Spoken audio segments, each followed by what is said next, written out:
Thank you very much. I was just wondering, my name is Mariam, I'm from the Netherlands, I'm a lawyer, and I'm here at Georgetown doing a master's degree in law. And my general question to the panel would be, how would you go about changing a perception which is not based on a lack of information or misinformation, but on a very deeply held blind spot? For example, let me just refer to a decision by the European Court of Human Rights a couple of years ago, the case of the headscarves at Turkish universities.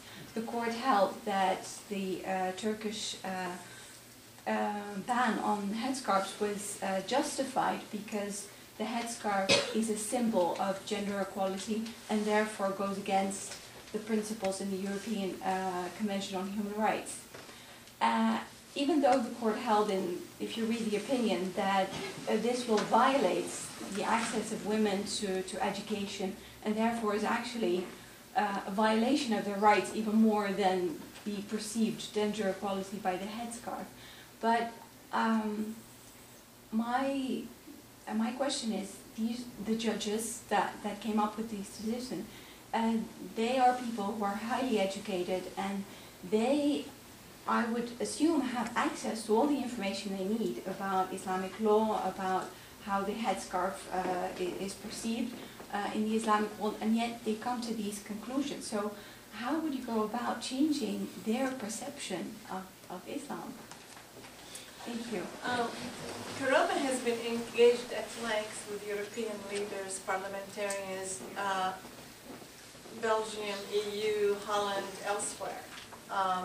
And to my surprise, these leaders need as much discussions with us as others, because they also want to know. Yes, it is, for example, the European Court, but they're human beings who've been affected by the stereotypes, who do not have regular contact with people like us, and therefore will hold these opinions. Karamah's position is that education is the best weapon, if you want to use that language, okay? It takes time, but it is stable change. And, you know, for example, one of the things I found myself preaching in Europe is the First Amendment. Because there isn't that model in France, for example. And that's why Muslims in France and some other countries that follow the French model have a problem with freedom of religion. And that is a serious problem given the European Declaration of Human Rights or Convention of Human Rights. So I think discussion, where Muslim women like us go up there and look normal, human, peaceful, logical, right? And talk to these women and men. I think it makes a difference. Okay, Alex, Dalia, any comments? I think that, I feel like I'm trying to repeat myself, but I think it's really important to actually ask these women themselves why they are wearing or not wearing a headscarf. And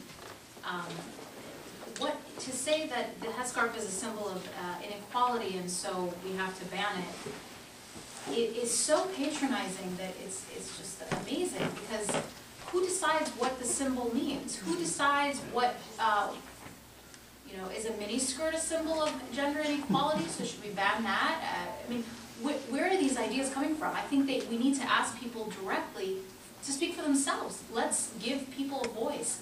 And we have done that. When we ask women we ask, you know, do you wear the headscarf out in public or not? And those who say they don't, say it's because they don't, the primary reason they don't wear it is because they don't believe it's a religious obligation. The primary reason for women who say they do wear it is because they do believe it's a religious obligation. So it's just a very simple question of religious freedom. And women should be given a choice, how they choose to practice their faith. I make one comment. One comment I heard from a Dutch women's rights advocate in the Muslim world is that the veil is a real medical problem. It creates vitamin D deficiency. Okay, well, on that note, please join me in thanking our...